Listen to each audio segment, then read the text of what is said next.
Të nderuar shikues. Skandali I fundit I publikuar në Shtetet e Bashkuara të Amerikës mori jehon globale. Për shkak të përfshirjes së personave të njohur, figurave publike nga fusha politike dhe ajo e biznesit, pothuajse nga gjitha shtetet e botës.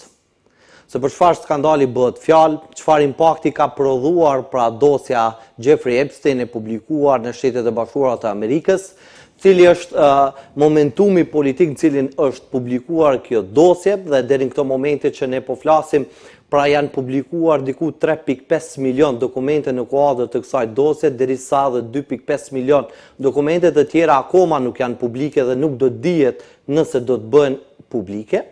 Gjitha këto çështje, ne sonte do të mundohemi të diskutojmë fenomenin e dosjes Epstein, pra bëhet fjalë për një dosje e publikuar ku Jeffrey Epstein nga një person misterios I panjohur për publikun dhe audiencën u shndrua në një figurë diskutabile në nivel botëror për trafikimin e qenieve njerëzore dhe abuzimet që ka bërë. Për të kuptuar dhe për të pasur një qasje informuese dhe analitike më shumë mbi temën në fjalë, për të parë se cili është impakti apo ndikimi I kësaj dosje në vendin tonë, në Maqedoninë e Veriut, në rajon dhe çfarë ndryshimesh do të sjellë në botë pra kjo periudhë pas publikimit të kësaj dosje, ne sonte këtë bashkëbisedim do ta ndajmë me profesorin universitar zotin Rizvan Sulejmani. Mirëmbrëma zoti Sulejmani, mirë se erdhët. Mirëmbrëma, mirë se u gjeta. Po e fillojmë këtë intervistë, besoj që ngjajshëm sikurse gjithë secili prej nesh edhe ju profesor me që jeni edhe interesoheni për politikën e jashtme dhe bëni shpeshherë analiza geopolitike mbi zhvillimet që ndodhen edhe në botë, tani më edhe me epokën digjitale ku jemi të bombarduar me informacione, dosja Epstein mori vëmendjen e pothuajse gjithë botës. Jeffrey Epstein, një person e tham që ka qenë I panjohur deri në këto momente që u publikuar kjo dosje, flas konkretisht për ju mbase mund ta keni njohur në vitin 2019 kur është shpallur edhe si ka bërë vetvrasje në burg. Mirë, megjithatë, pra për Jeffrey Epstein, nga pikpamja juaj, keni pasur informacione më herët se kush është dhe për kë bëhet fjalë, sepse ka aludime dhe spekulime të natyrave të ndryshme, sepse bëhet fjalë për një person që është nga shërbimet ruse, shërbimet izraelite, shërbimet amerikane, kështu me radhë, pra deri në këto momente dhe nga ajo që e keni njohur më parë, cili është mendimi juaj si përfaqësor njëherë fillimisht për personin Jeffrey Epstein? Mendoj aferën Jeffrey Epstein nuk duhet të simplifiku vetëm në personalitetin e këtij njeriu dhe këtij emri. Për mua është shumë atje për projekt dhe pyetja e parë që duhet shtrojmë është faktikisht çka dhe kush është qëllimi I kësaj. Është një fenomen që ndodh për pari herë në jetën politike të përgjithësi gjatë historisë. Dhe që ka tronditur botën. Është një ide, një qëllim, një filozofi mbas kësaj. Apo është edhe një aksident që I ka ndodhur në shoqërie demokratike si referencë kryesore për funksionimin e shtetit së drejtës, ku ka mehanizma të mjaftueshme për imunizim të sistemit që të mos goditet nga këso lloj organizata ose rrjete të njerëzve të ndikimit të madh në politikë. Për gjithë këto pyetje pavarësisht për asaj se si e definojmë, është aksident I ndodhi për një herë Amerikës, shtetet me 16 shërbime, 17 shërbime sekrete që ndjekin, shtetet me check and balance, shtetet me mediumet e lira, dhe ndodhi kjo brenda natës, na tronditi gjithve? Jo, spekulime ka pas edhe më herë. Ju dini se ai faktikisht ishte në vitin 2005 për së herë ngrihet. 2008 për më tepër ai burgoset, por burgoset dhe shpëtohet në mënyrë misterioze.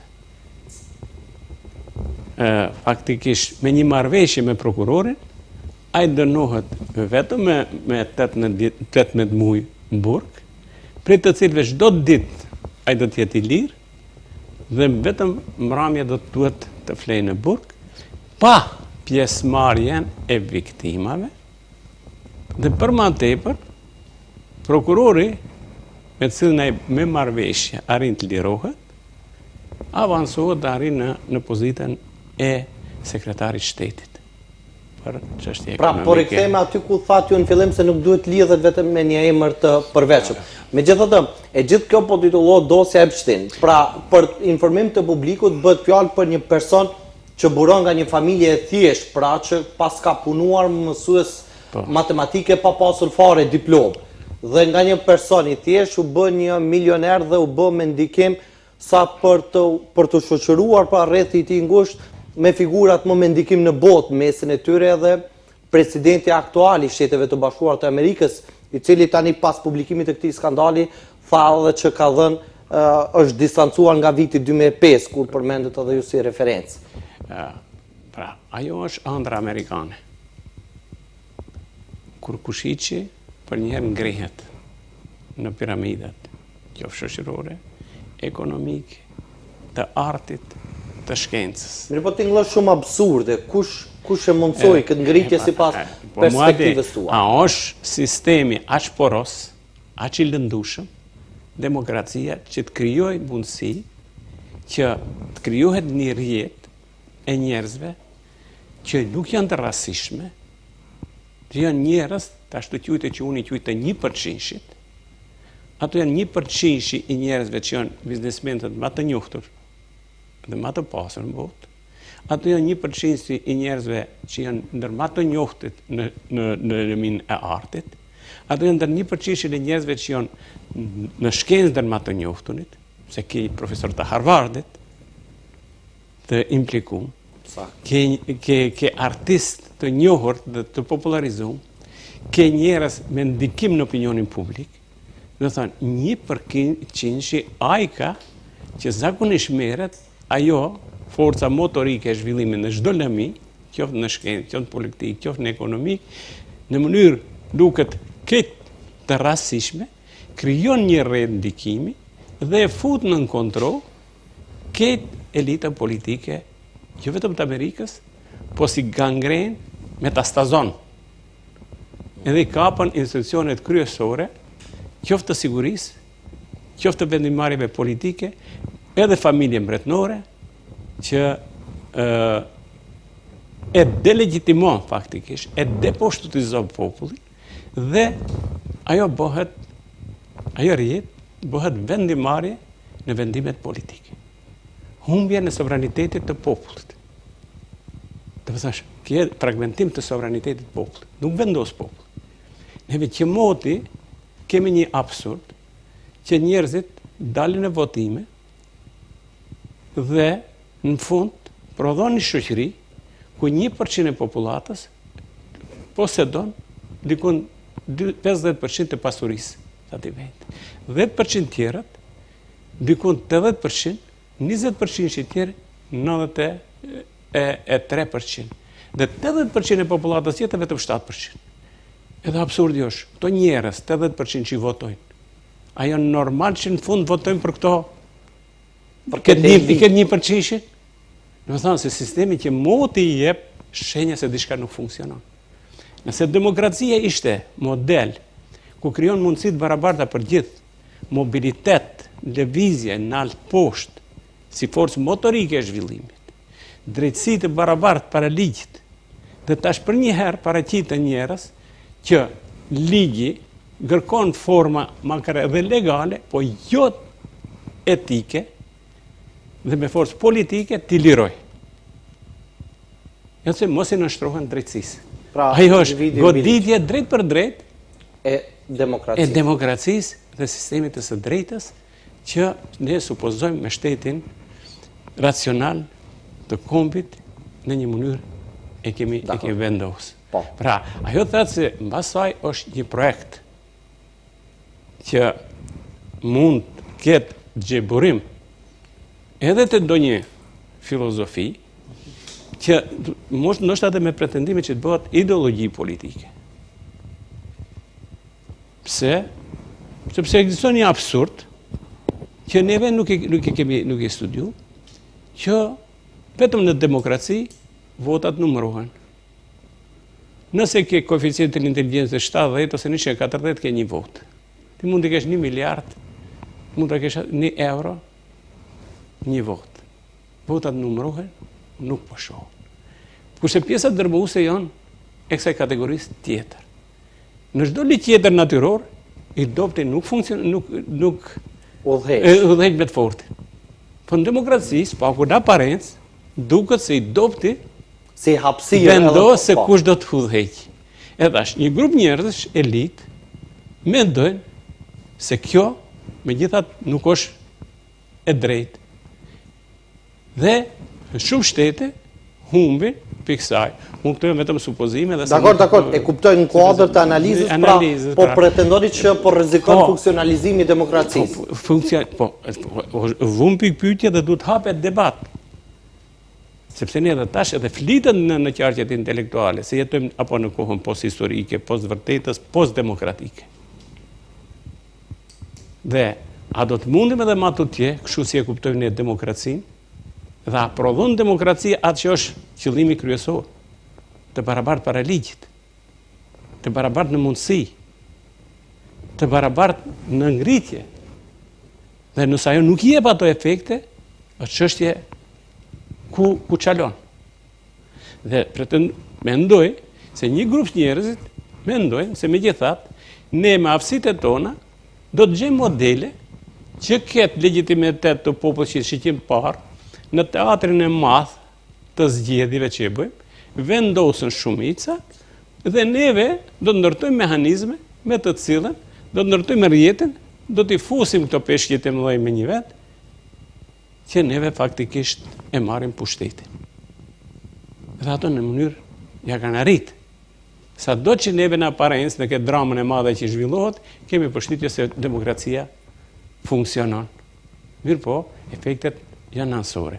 Kështu që, kjo që ka lidhet me Epsteinin, dhunimet, abuzimet, trafikimet njerëzore, po. Veçënisht kjo elementet tjera që lidhen edhe me kanibalizëm, me format tjera të pedofilisë, e kështu me radhë, perverzitetit, ato janë shumë atëpër për mu një ritual, se sa esenca. Edhe ise në debatet publike shumë harxhohet energji në ritualin. Pse ndodhi kjo? A mundet ndodhi kjo? Po sepse ajo është pasojë. Pasojë. Mirë po, ti në këtë vi, nëse ndjek si perverzitet, do të gjesh argumente historike se në moment saktum të pushteqmit kanë kalu në këtë fazë. Mirë po nuk është esenca aty. Mendoj se është e qartë analiza nëse ndalemi vetëm në atë pjesë. Ato që ndalen vetëm në këtë pjesë kanë për qëllime relativizimin e situatës dhe tendencat që abnormalja të bëhet normale. Ajo do të kishin qenë për shembull grupi i liberalëve, që thonë, kjo kur gjë nuk është diçka është diçka që ka ndodhur. Bile thonë, ka ndodhur me këtë, ka ndodhur me Hitlerin, ka ndodhur me Stalinin, ka ndodhur me Xi Jinping, ka ndodhur edhe me Enverin. Çdo herë njerëzit kur përshtatëzohen në atë nivel të madh kanë pushtet, ata kalojnë në perverzitet. Edhe kjo mbyllet, që nuk duhet të jetë ashtu. Dhe keni një pistë tjetër, e cila tenton të thotë, që veçanërisht në Angli, se kjo është shërbimi sekret rus, që unë do të kisha quajtur atlantistat, që tentojnë të mbajnë lidhjen transatlantike, sepse ekzistimi një rrezik përbashkët që neve na sulmon, e veçanërisht sulmon juve kryesori Amerikan, që neve do të na detyrojnë na mbajë bashkë ta mbajmë ende distancën ekzistuese. Keni grupin e tretë, keni grupin e tretë, e cila e lidh gjithë këtë me Mossadin, edhe me shërbimin sekret të Izraelit. Dhe keni një grup, për shembull shteteve slave, që thonë, këtu është Vatikani. Dhe çdo njëri prej këtyre. Pra varësisht nga perspektiva ashtu edhe gjykohet. Këtë lufta është cili narrativ do të dominojë. E keqja është se çdo njëri tenton në rrethanat e veta të interpretojë dhe ndërtojë narracionin e vet që të hyjë në funksion të politikës aktuale ekzistuese. Dakord, ju këtë shpjegim po e bënin kuadrët një analize më të thellë dhe detajuar, mirë po ne që në hyrje përmendëm që sonte do të mundohemi të kemi një qasje edhe informuese edhe analitike mbi këtë fenomen që veç më ka ndodhur. Pra po flasim për dosjet Epstein, që në fillim përmendëm që janë publikuar 3.5 milion dokumente, 2.5 akoma nuk janë publikuar, rreth 180.000 fotografi ekzistojnë dhe mbi 2.000 video inqizime mbi këtë rast ekzistojnë. Tani, për ta pas qartë edhe publiku mbi këtë fenomen që ka ndodhur, sipas prizmit tuaj, çfarë ose si do të mund ta shpjegoni, çfarë në të vërtetë janë këto dosje Epstein dhe çfarë përmbajnë, çfarë rëndësie kanë këto për audiencën dhe publikun, pse do duhej publiku të interesohet më shumë mbi këto dosje që vetëm një pjesë dërmuese e tyre janë publike. Pikë pari, ju thot pse për njëherë 3 milion dosje. Po, është një bombardim i publikut. Është një gufatje, tendencë për ta gufatë opinionin, që të humbet opinioni, që të mund diversifikohet mendimi mu këto, zhvillohen pista të ndryshme të interpretimit. Njëri nga aspekti etik, tjetri nga aspekti sigurisë, tjetri nga aspekti psikologjik, tjetri nga aspekti i teorive konspirative, geopolitike, dhe thjesht gjithë kjo ta humbe fuqinë goditëse që e ka. Përmbajtja. Se ato tendenca sipas shikimit tim është se në esencë ti në shtetin ma të zhvilluar në botë, me demokracinë ma të avancuar, me një sistem politik që ne themi është mjaft mirë i dizajnuar që ti mund të përballoj goditjet që ti mund të vinë prej jashtë dhe prej brendës, ndodh që një rrjet njerëzish e kontrollojnë pushtetin politik. Po jo vetëm politik. Po shkakton kontradikta gjithë këtij perceptimi. Gjithë perceptimi faktikisht jo vetëm politik, po ajo është zgjanu në përmasa që edhe në nivel global. E kontrollojnë vetëm globale. Edhe mu për të humbë vëmendja e këtij fenomeni, e kësaj force, thash sipas meje këto janë tendencat tash të fragmentimit, të dallimeve të ndryshme që kjo. Nëse ne shiqim nga aspekti etik, moral, të flitet për njerëz që kanë bërë dhunime, tortura, edhe kanibalisëm, kurse ne i kemi perceptu, i kemi kuptu, i kemi promovu, i kemi pranu si model suksesi dhe njerëz që promovojnë drejtat dhe liritë njerëzore. Sigurisht që është shok kulturor. Definitivisht. Jo është shok kulturor. Për gjithë ato që normalisht amblok i kanë pranu këtë. Sepse bija i mit. Definitivisht bija miti. Edhe çka bëjmë tash? Ajo të hapet debatet dhe neve të duhet hapet. Nëse Kosova u çliru, ja përshkruajmë gjithë meritat Amerikës, Bill Clintonin, përmendorja Bill Clintonit. Kurse Bill Clintoni është një nga që përmendet. Po në fakt ne do të flasim edhe më vonë që ta bëjmë një vijndarëse mes personave që përmenden dhe akuzohen në këtë dosje. Sepse ekziston një dallim bukur i qartë. Po, ajo vetë ju hap një debat dhe hap një dilemë. Çka ka qenë gjithë kjo? A kemi qenë ashtë të ignorant? Ashtë verbër mbi njohuritë politike, teorinë politike, veçanërisht të geopolitikës dhe real politikës. Unë mendoj se ne kemi qenë ignorant shumë të mëdhenj të real politikës. Ne kemi pas një qasje idealiste për politikën, veçanërisht për politikën globale. Ne kemi ligjeruar dhe ligjerojmë vazhdim nëpër universitetet ta ligjerojmë drejtën ndërkombëtare. Po, është e drejtë, është rend ndërkombëtar. Sa është e drejtë, sa nuk është e drejtë ky rend që ne ju veçanërisht ne edhe unë si general, po ju veçanërisht si general duhet ta kësaj. Jo në çështje debati. Kështu që kjo normalisht që pranohet është një goditje dhe një tronditje serioze kulturore, që shok kulturor, që çdo njeri piuë që jeni diku në të universitetet dhe është ligjeruar në këtë formë, tash habiti të çka ndodhi shteti demokratik, për njëherë ra prej provimit, demokracia ra prej provimit, shteti ligjor ra prej provimit, sepse nuk e dënon. Definitivisht.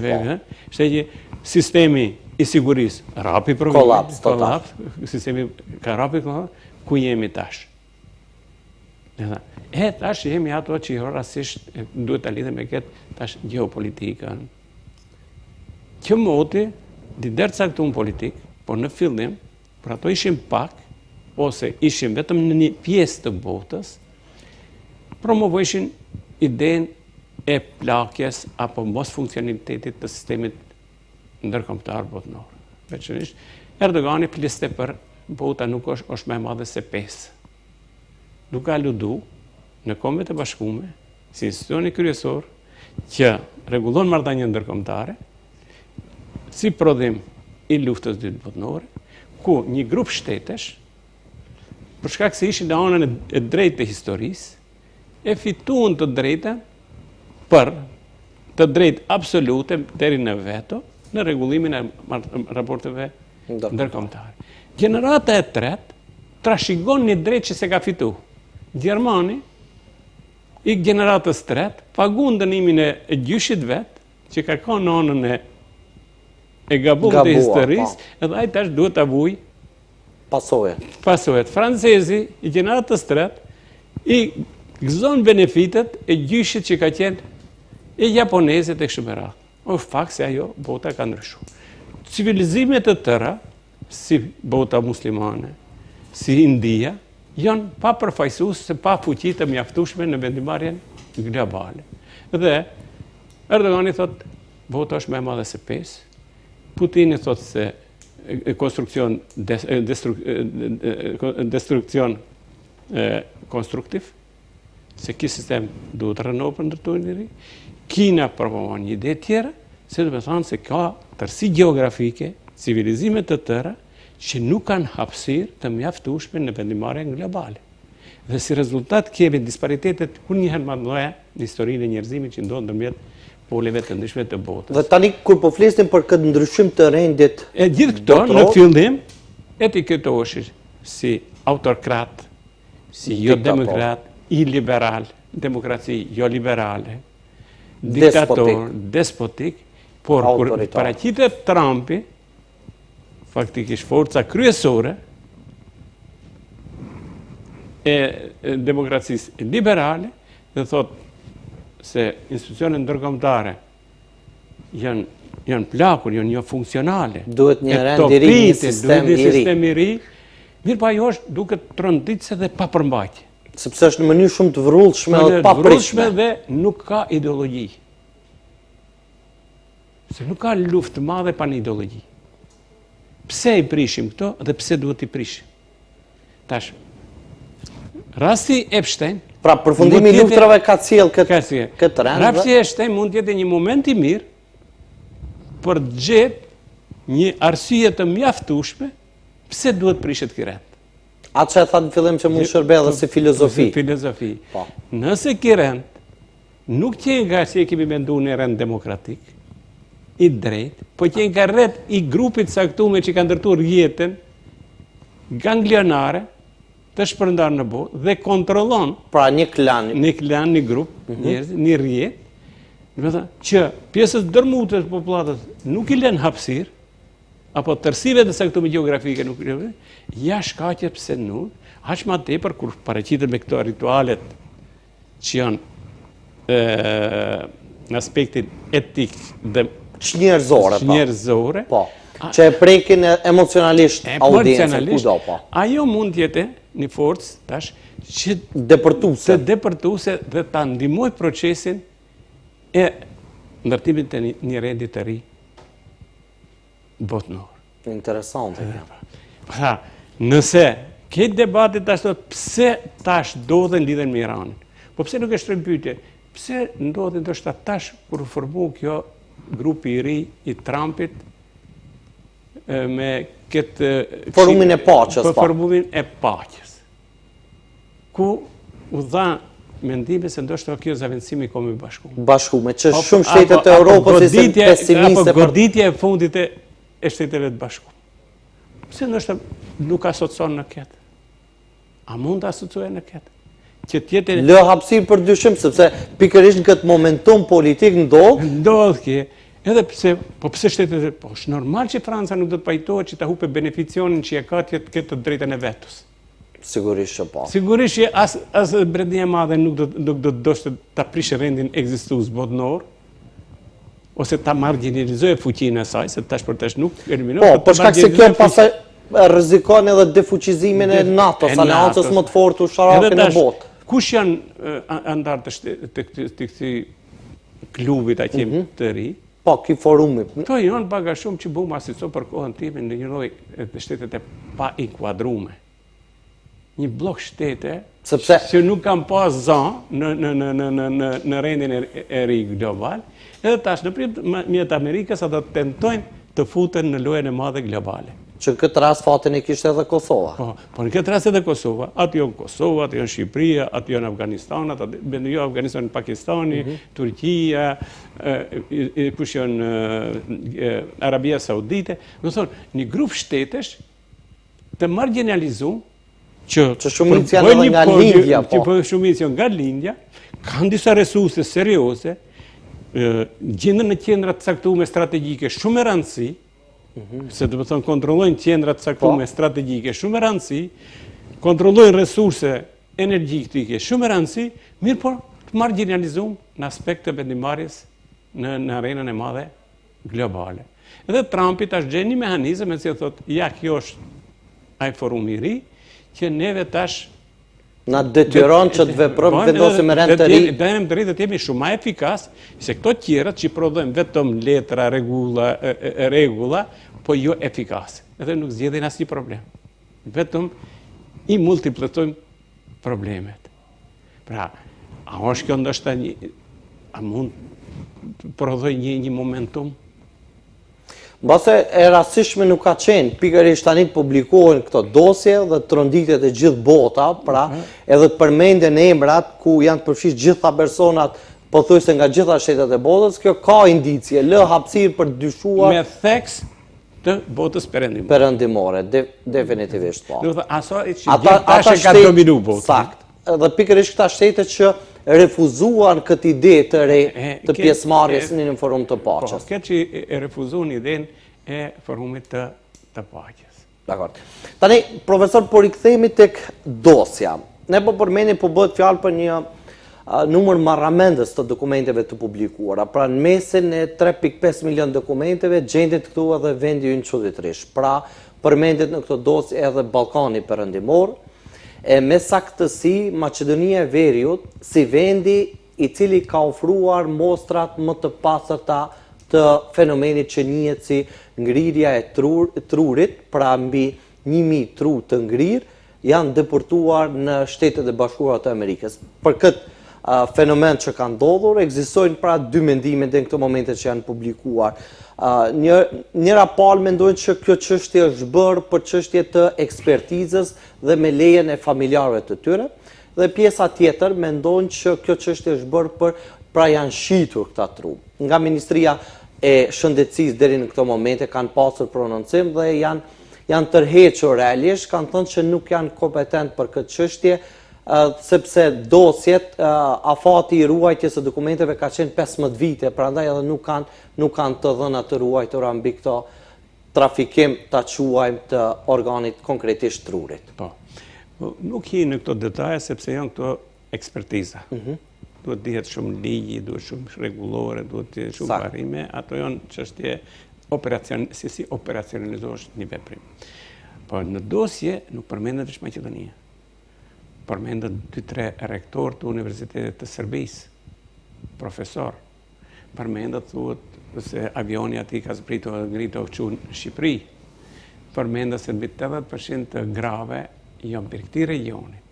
Përmendet se në Kroaci ka pas qendra të caktuara që në emër të organizative qeveritare kanë financuar veprimtari të ndryshme.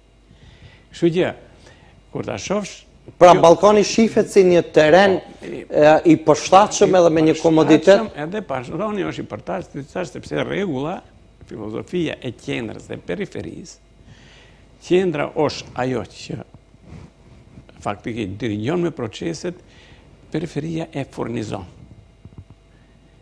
Prandaj ajo është sistem, se nuk ka marrë nuk është marrë vetëm me çështje politike, ajo marrë edhe me çështje shkencore. Sepse mbi ato duhet të ketë një filozofi. duhet të ketë një bindje që ajo është interesu për koronën, është për vaksinat, janë interesu për kërkimet të mëdha shkencore në lamit të ndryshme. Dhe për gjithë këtë jo dash material që normalisht vendet me fragile, me probleme janë si të paradestinume, si burim, për furnizim me këto materiale që do të veheshin në funksion të një projekti. Ju pak më herët tha që kemi qenë ignorant dhe të verbër në aspektin e geopolitikës, po a kemi qenë edhe ashtë të verbër dhe të pavetishëm atë çfarë po ndodh brenda vendit tonë, vendeve tona, sepse sakt e citua që nuk përmende vetëm Maqedonia dhe shumë shtete tjera për cilat do të diskutohen. Po kemi qenë të verbër se kur ne bëm kryetar shtetin Kosovë me zarf. Zarfi që sot si duket e gjenë adresë. Po dihet mrej ka. Unë a ditë, pse u gjithë rasisht emri i zonjës Jahja, Ja. e cila për qenë korrekt me opinion publik ka mohuar kategorikisht e ka pasur ndonjë nuk mund lidhje. ta mohë faktin se me zarf ka ardhur bo kryetar shteti. Dhe ardhja me zarf ka një çmim. Nuk ka bën procedura normale. Në emër të gjendjes sigurie, në emër të ndërmjetësie, ne e vëmë për pyetje demokracinë, procedurën, rregullën, legitimitetin. Edhe rrezikojnë pasaj zbatimin e agjendave. Prandaj neve kur këto unë kisha një shkrim atëherë presidentja me zarf, a ja vlen ta rrezikosh procedurat, ta rrezikosh demokracinë, për një presidente e cila do të caktohet për një qendër të caktuar, makar edhe me qëllimet më të mira, mirë po, rrugët që çojnë kafere gjithmonë janë me shumë qëllime të mira dhe me shumë shpresa të mira. Mirë, po destinacioni është i rrezikshëm. Jo rastësisht për vendet e emrit tjetër. Me gjithë Zoti Pacolli, po. Që gjithashtu figurat i paraqiten në shumë raste kontroverse. Edhe që ka qenë ministri i jashtëm. Edhe që ka qenë ministër, edhe që ka lidhje të caktuara me qendra të caktuara në botë. Në botë, me regjime të caktuara kështu me radhë. Paraqitet Gjukanović, që gjithashtu ndërtimi i shtetit malazes, ju se dini në kohën si është ndërtuar, është ndërtuar në rrethana shumë problematike kur apo pavajsi.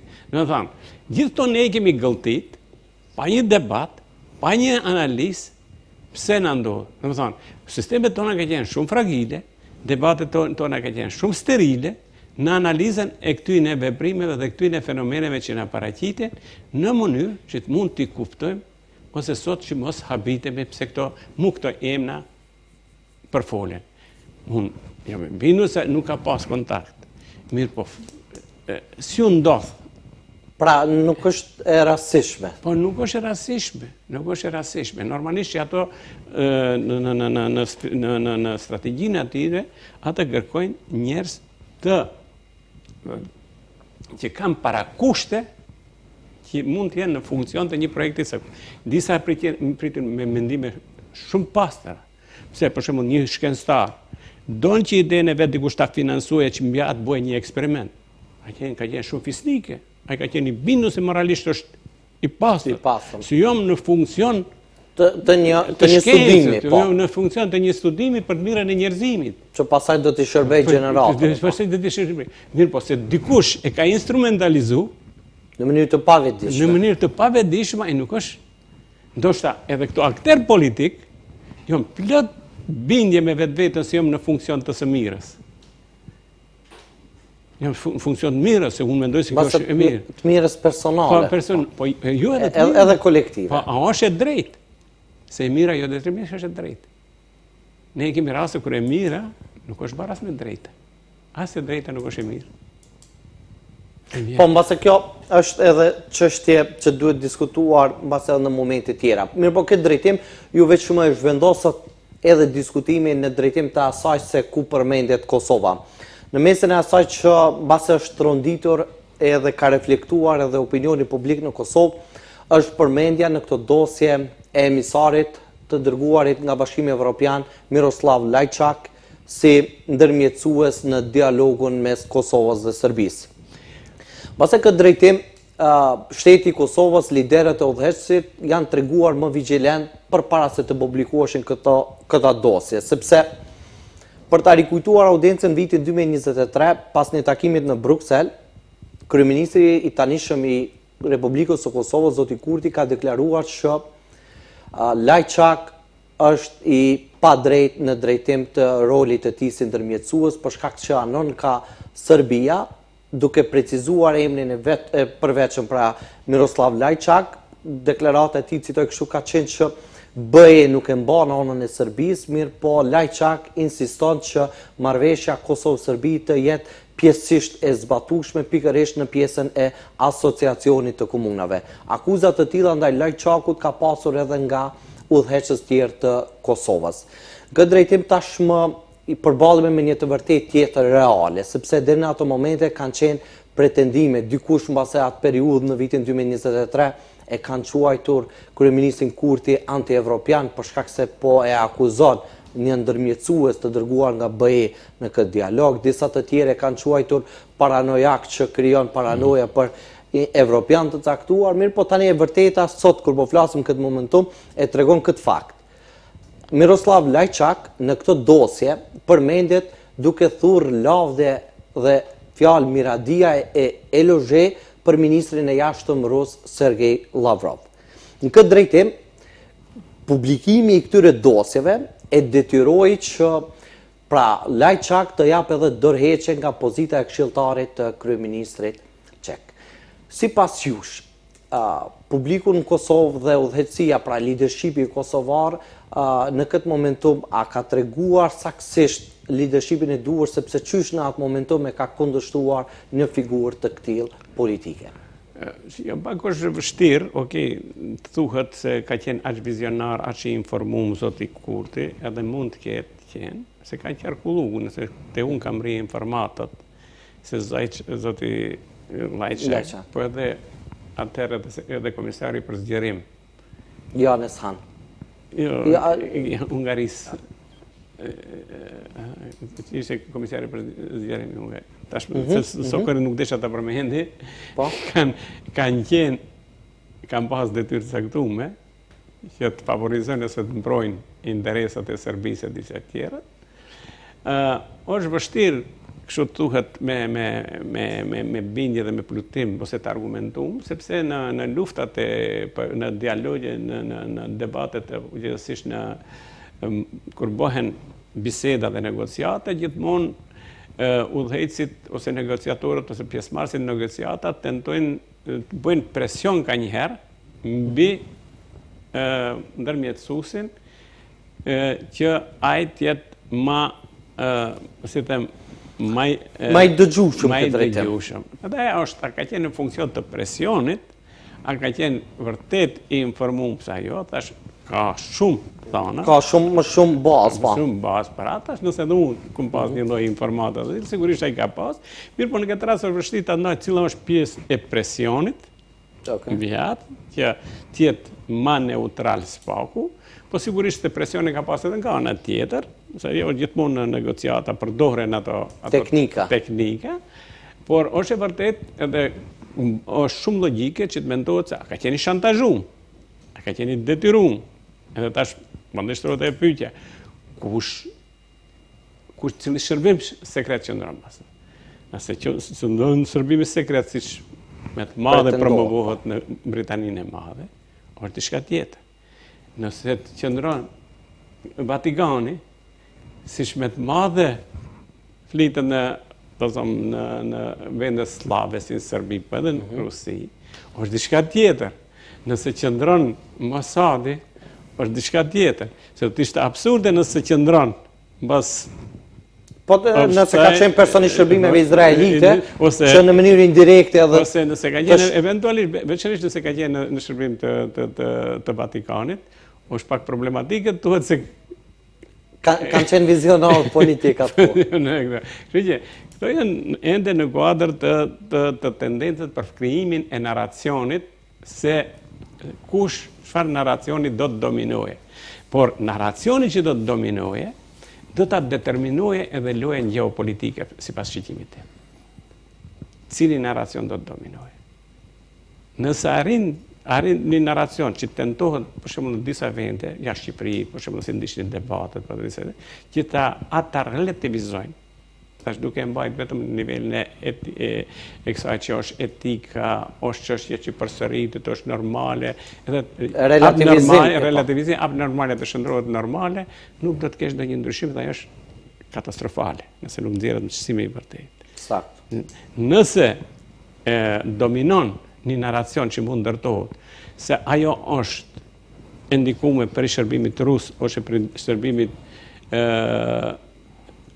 të Mossadit apo edhe për kishës katolike, ajo të shon një botë multipolare kur çdo njeri prej atyne do të ketë naracionin e vet, po edhe rrëfimin e vet për çështje. Do të thënë bota multipolare mandej do të ketë tregimin e vet. Mbi atë do ndërtojnë edhe filozofitë e tyre, edhe ideologjitë e tyre. Po shpresonin në një botë të tillë multipolar? Po ajo tash varet cili naracion. Më i rrezikshëm është nëse do të ndërtohet naracion se shërbimet sekrete Mossadi në një histori edhe mitike edhe religjioze apo edhe realitet ka ndërtu shërbim sekret për ta kontrollu lindjen e mesme, mirë po ja e shërbim sekret ka arrit t'i kontrollojë edhe vetë krijuesin e atij shërbimi. Dhe nëse kësaj i ngjitet edhe historiku se ky popull veten ose një grup njerëzish kultivojnë ideologjinë se ne jemi popull i zgjedhur dhe duhet dominojmë me botën, ajo do të hape hapësirë për një situatë krejt të re që mund në paraqitet që me saktësi edhe unë nuk mund t'i parashoj se në çfarë drejtimi do të shkojnë. Do të shkojnë gjanat. Pra, në këtash është topi ma tepër te opinion makerat. Ato që kryejnë narracione, se sot jetojmë në botën e narracioneve. Sakt. Po, konkretisht, sipas prizmit tuaj, kush duhet të friksohet nga publikimi i këtyre dosjeve?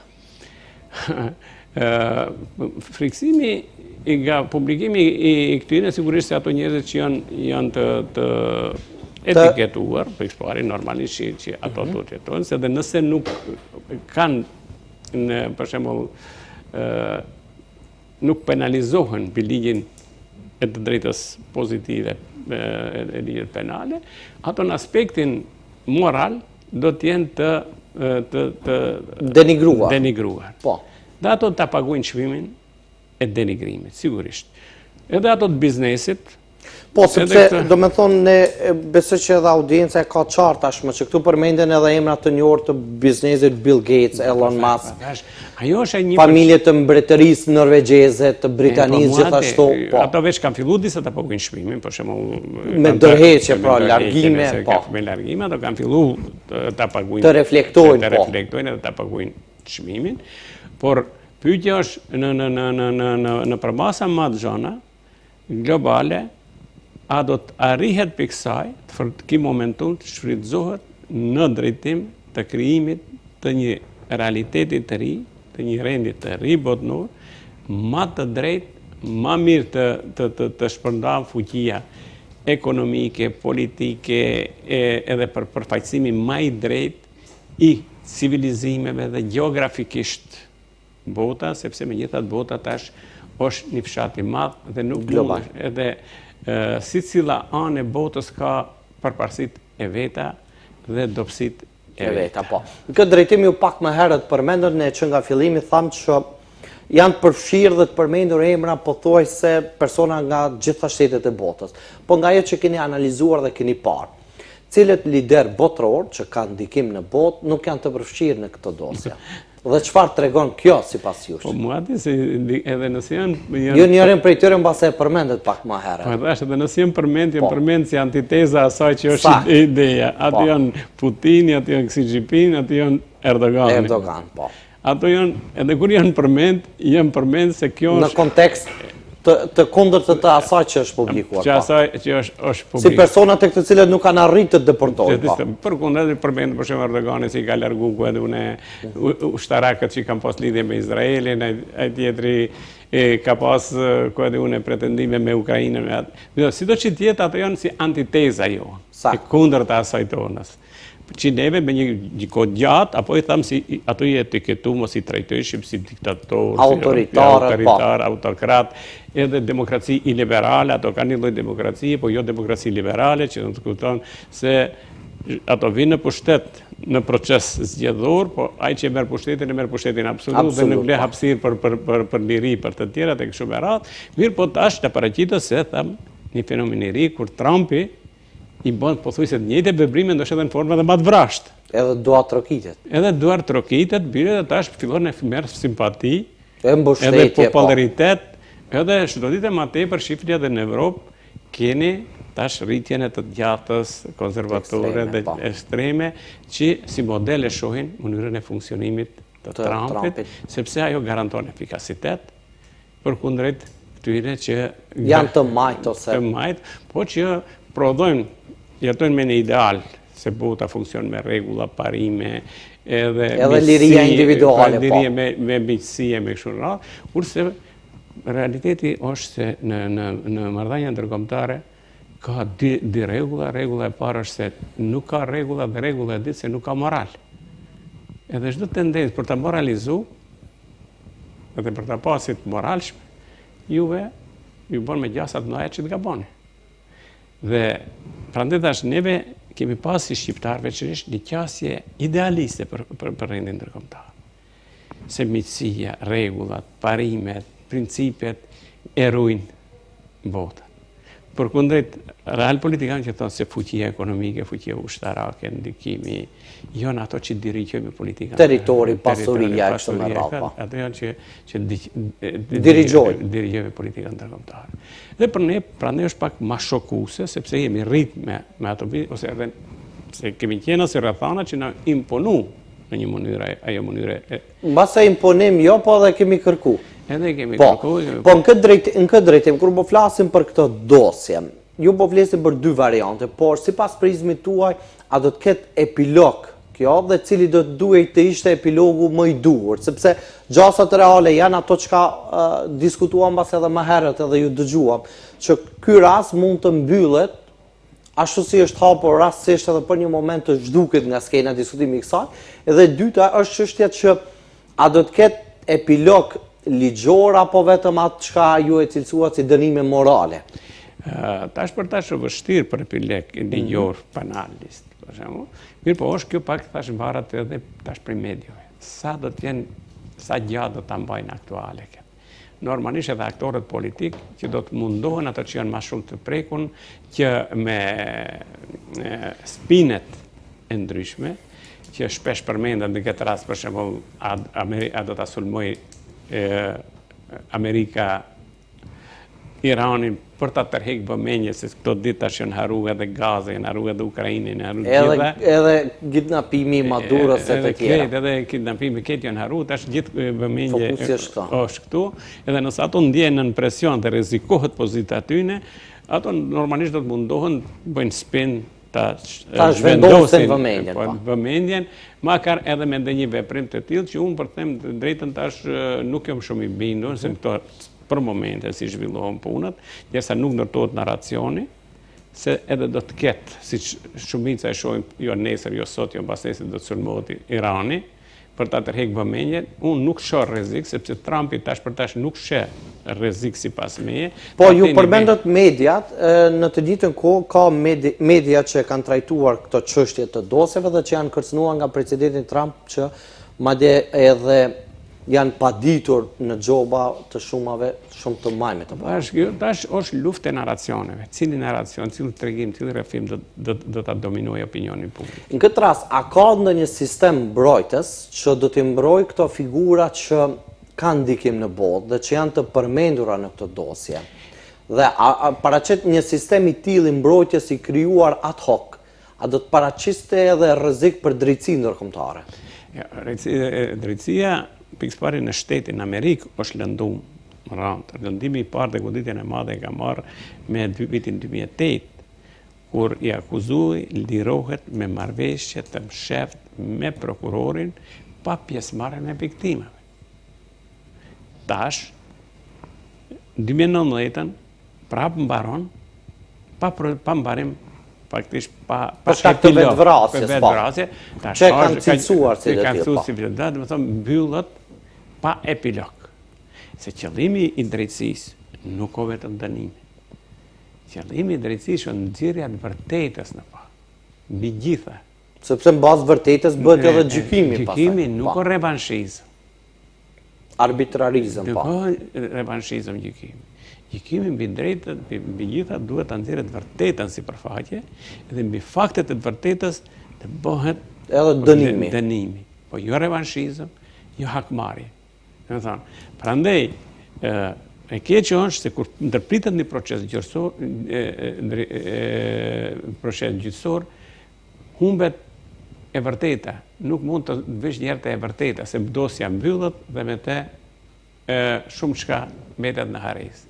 Prandaj të kishte qenë mirë që njeriu të kishte qenë gjallë, me një proces gjyqësor normal të ndireshin argumentet pro dhe kundër, dhe mbi ato argumente dhe ato fakte, do të mund të shihej edhe ma gjanë rjeti I komunikimit, mund të zbulohej edhe qëllimi I fundit, akti I fundit, kush qëndron pas atyne, dhe jo të mbyllet pa epilog dhe opinioni publik të mbetet e pa informuar për raste.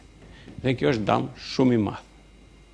Me këtë faktikisht fragmentohet drejtësia, se dikush drejtësinë e blen, dikush drejtësinë me procedura e të egalon, po jo politikisht e argumenton, edhe mas paku në aspektin etik dhe moral e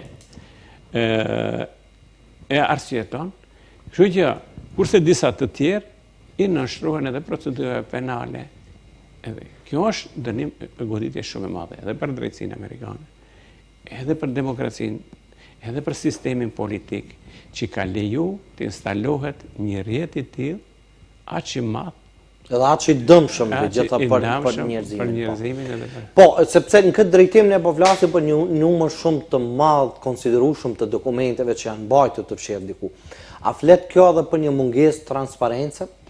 Po, ka një... Sepse këto gjëra nuk janë publikuar pra kohë pas kohe, për një moment, dhe derisa janë publikuar për një moment, pra kanë qenë këto dokumente dhe këto dosje, këto maila dhe gjithë shka që ekzistojnë si materiale, kanë qenë të strehuara dhe është kujdesë dikush për ta. Po, ato kanë qenë dhe janë redaktu, shqipni se një pjesët e fërgjërë, sa është redaktu gjithmonë do të mbetet dyshimi se çka fshihet, çka nuk është para akoma, po. Dhe mbi cilat kriteriume dhe kush mbrohet në fakt. Po ma mbi cilat kriteriume ki vendos se çka do të se kjo pjesë të publikohet ndërkaq pjesa tjetër akoma të mbetet enigmatike. Ajo gjithmonë do të mbesin dilemat rreth asaj. Dhe ajo është një nga sepse aty u punu disa muaj në selektimin e atyre se çka duhet publikohet, çka nuk duhet publikohet. Dhe do të mbesë dilema se kush I ka seleksionuar ato se edhe çka. Dhe kjo publikimi për një hershëm jo në teknikën, për shembull, jo që merrim me opinionin publik, e dini ajo është ajo gufatja e opinionit publik. Edhe për një herë nxjerr një gazetari 3 milion faqe. Me 2000 sa janë video inqizime, me 180.000 fotografi. Po sa kohë do t'ju duhet juve 2 milion faqe? Me pas se cilën veç e veç. Do të nuk ka shans. Vite të tëra. Ajo do t'ju gufa. Edhe prandaj çdo njeri merr prej atij kazanit të madh, ka diçka dhe mbi ato diçka tenton të ndërtojsh rrëfimin tënd, tenton ta ndërkosh në racionin tënd dhe secili ndërton edhe në atë mënyrë atë goditjen direkte e amortizon duke e kanalizu në drejtime të ndryshme që supozoj se edhe ka qenë taktike dhe qëllimi atyre që kanë vendos në këtë formë ti publikojnë. Se a do të ketë nuk e dim, po si pas prizmit tuaj do duhet ketë përgjegjësi penale. Vërtet për persona që janë të akuzuar, jo të përmendur. Nuk jam I bindur, të drejtën nuk jam I bindur se do të ketë përgjegjësi penale. Përgjegjësi penale, maksimum që mund të ketë thash kështu morale, por jo edhe penale, për arsye se këto që ka publikohen nuk janë materialet mjaftueshme dhe provat të mjaftueshme për ngrit akuzë.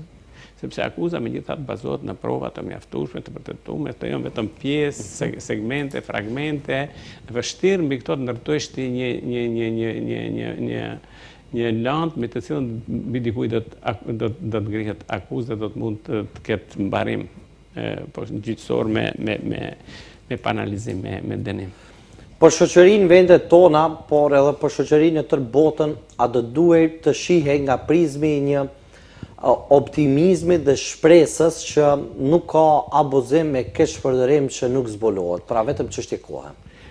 Po, ajo është, po unë tash ndërmjet këtyre ditë këqijave, tendencët për relativizim dhe për pranim si diçka normale, që është më e keqe e mundshme për mua. Dhe tendenca për gjithë prej kësaj të nxjerrët një mësim, jo vetëm për opinionin e gjatë publik, po gjithave ato që merren me shkencë të studimin e shtetit, sistemeve politike, e teorive politike, mendimit politike, e filozofive dhe ideologjive politike, që nxjerrin një mësim se sistemi ekzistues, të cilën kemi glorifikuar, megjithatë nuk është ai që neve kemi pritur ose pretendojmë se është. Sa I ka shumë dobësi. Pra është një zhgënjim. Është zhgënjim dhe kjo duhet na shtrijë neve për një model që është adekuat me kohën me të cilën jetojmë. Koha të cilën jetojmë, si përmendet në fillim, është koha e inteligjencës artificiale, që do të kuptimin tonë për shumë çka ka më ndryshuar. Ne jetojmë në kohë kur jetimi në kohën e perdës së ignorancës për të ardhmen. Ne nuk mund ta dimë të ardhmen për shkak se dinamika e ngjarjeve janë aq e shpejtë, aq e madhe, që azhurohen çdo ditë dhe vendimet merren me ashtu quajtur si quhen, quajtur teorinë e pasigurisë, optimalizimin nën rrethana të pasigurisë të situatave. Pse? Sepse shekulli 21, krahasim me shekullin 20, nuk ka 100 vjet më mbrapa. 21.000 vjet në aspekt të zhvillimit tekniko-teknologjik. Nëse në shekullin 20, një zbulimit, prej zbulimit gjerë në aplikim, janë dash 1 vjet, sot I duhet 23 orë. Do të thonë, aq shpejta janë. Vrrullshme janë ndryshimet dinamike, sa që ti nuk mund ndërtosh teori a strategji për të ardhmen, mbi disa dogma, mbi disa rregulla që ne jemi mësuar. Ato arzhurohen në çdo ditë. Se ndryshimin, shifni një veprimet të Trumpit. Para në mëngjes thot, do ta sulmojnë një shtet, mbas dite thot, jo mik ma shtet. Nesër sot I thot do t'i bëjnë tarifat 100, nesër I zbret në 15. Pse? Sepse ai ndjek çdo moment. Aha, berza ra, u rrit. Ndryshoj çfarë? Kjo ndryshoi shqetësata, ndryshoi kjo jetë, edhe ai vepron në baza ditore si ndryshojnë gjana. Pra mungesë politikave afatgjate. Nuk mund ndërtosh afatgjate. Po, sepse rrethanat e imponojnë për shtatshmëri. Edhe neve që jemi mësu, mbi standarde të themi tash të funksionimit të gjertanishëm, mbi disa parametra që ne I kemi shpallë, se janë relevant dhe të saktë, dhe mbi disa parime dhe rregulla që I kemi pranuar. Që janë të gabuara pasi pasjosh. Tash faktikisht nuk mund ndërtosh parashikim mbi ato rregulla. Tash duhet të jetosh në një botë të pasigurisë, ankthit, pritshmërisë, edhe azhurimit dhe vlerësimit në çdo momenti. Dhe kjo është era e re, koha e re që Trumpi e imponon, që ka neve na shokon, na habit, kemi themi kjo është budallaki, po mbas kësaj budallaki qëndron një arsye. Po, sigurisht një interes I caktuar, një plan, një strategji. Një strategji, një vlerësim, se kjo është mënyra e duhur në këtë rrethana në këtë moment. Profesor, po afrohemi nga minutat e fundit, dhe për ta përmbyllur sepse është shumë temë gjërë, po e përsëris sa që thash në fillim, sepse kjo përmes kësaj paraqitje tuaj dhe këtij bashkëbisedimit tentuam të japim edhe një çështje informuese dhe analitike mbi këtë fenomen që ka ndodhur, por megjithatë për ta përmbyllur këtë diskutim. Për vendet tona, për popujt tonë, sidomos për popullin shqiptar këtu te ne në Kosovë, në Shqipëri, shpesh herë kemi thënë që dielli për shqiptarët ekziston edhe shprehja e rilindasve tonë që linë në Perëndim e kështu me radhë. Besimi ynë, atë që e tham kundrejt faktorit ndërkombëtar si në aspektin e drejtësisë, funksionimit të institucioneve, model kanë qenë për ne, pra njëherë për leadershipin tonë, sepse leadershipi është burimi i popullit tonë. Në këtë drejtim, kjo dosje a do të ndikojë në uljen e besueshmërisë dhe e reputacionit ndërkombëtar tek populli tonë? Do të drejtë në shkrimet e mia dhe në dy librat e mi, jo mundu më herët të paralajmëroj se të bëjmë këtë kohë. Se narracioni o filozofia e në ndërtimit të kombit me aratisjen prej lindjes për të shkuar në Perëndim na detyron rrethonat, gjeografia, historia, dinamika e zhvillimit ta rishqyrtojmë. Sepse gjërsa ne shkojmë në Perëndim dhe mbetim në vetë numrim, lindja ka mbritë ne. Edhe çdo ditë më tepër vjen te ne. Po jo, ne hetojmë lindjen e afërt, mirë po ajo është në presionin e lindjes larg, ku vendi jo, ky region, Mediterani, bëhet qendër takime i civilizimeve dhe tregjeve të mëdha botërore, lindjes dhe Perëndimit, si dy tregje më të mëdha botërore. Dhe vetë ju kjo neve në pozicion në qendër. Po ne nuk kemi ndërtu filozofinë e të qenë në qendër. Ne kemi ndërtu filozofinë e të qenë në periferi, në vija ndarës. Po. Në atë zhargonin e futballit, ne jemi golmanë që i ruajmë Perëndimin prej lindjes. Kurse tash duhet të jesh në një lloj kundër sulmuesi, ose në qendër sulmues, që ti duhet të luajsh si i qendrës. Por kjo kërkon një narracion të ri, kjo kërkon një filozofi të ri, kjo kërkon një shkatësi të ri edhe të politikës të qenë në qendër. Jo pse neve kemi as kapacitete për ta definuar vetë. Po sepse fati ka dashur që ne kemi në këtë pozicion gjeografik. Geografia është kjo si është, historia nuk ndryshohet, realitetet nuk ndryshohen. Geografia jo, por kufijt po. Po kufijat janë irrelevanta, ashtu që është diskutabile çka është kufi edhe për çka shërbej kufi. Dhe vetë ju kjo të imponon një filozofi të re dhe unë gjithmonë jam tentuar ta shoh si shqiptari në realitetin e ri. A do të mund ndërtojmë narracionin e shqiptarit të jetuar në qendër. Shqiptarit i cili nuk do ta shoh veten në periferi, po si njeri i qendrës. Dhe mendoj se kjo sfida, sipas shikimit tim, e të ardhmes, që ne duhet të fillojmë mendojmë se ne imponohet. Po, ai rrëfim ka qenë ashtu, ai na ka garantuar mbijetesën neve si kom, mirë po sot realitetet e reja jo këto, se sot është relative edhe shteti, edhe kufini, edhe sovraniteti, edhe e drejta, edhe patriotizmi. Këtë kuptimi dhe butimi i këtyre ka ndryshu. Janë relativizu. To koncepte ridefinohen për realitetet të reja. Dhe ne duhet të jemi në hap me këto realitetet të reja. Koherent që me qenë të përshtatshëm. Besoj se ta kemi sensin, shpresoj ta kemi sensin e realitetive dhe këtyne. Mos vehemi në situatë që të ndalojmë ernat, bëjmë murë kur shfryjnë ernat, po të bëjmë mulli që të shfryzojmë ernat. E bukur, dhe me këtë përfundojmë këtu, profesor, këtë bashkëbisedim dhe intervistë. Faleminderit për kohën tuaj, ishte shumë kënaqësi. Edhe për mua ishte kënaqësi, faleminderit. Faleminderit shikues të nderuar për vëmendjen tuaj, deri në intervistat dhe debatet e radhës Mirëmbëjtje.